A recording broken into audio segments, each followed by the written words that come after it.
Violence against women and girls directly affects individuals. It also harms our common humanity. That is why I launched my Unite to End Violence Against Women campaign in 2008.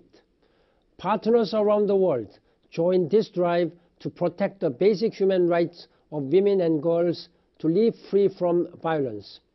I pay tribute to all of those many heroes who championed this cause, the men and women in all parts of the world who say no to violence and yes to human rights.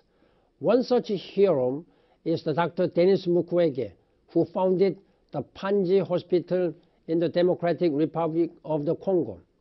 Women who go there have suffered terrible atrocities.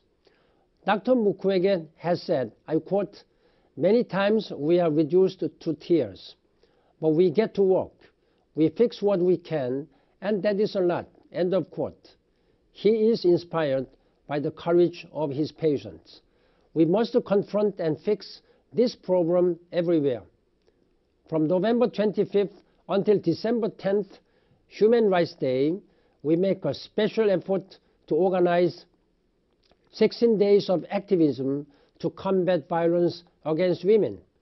This year, we are raising awareness by wearing the color orange to show our commitment to this cause. The International Day to End Violence Against Women is a chance to recommit to preventing and halting all forms of violence against women and girls. When we secure their rights, we advance our common humanity.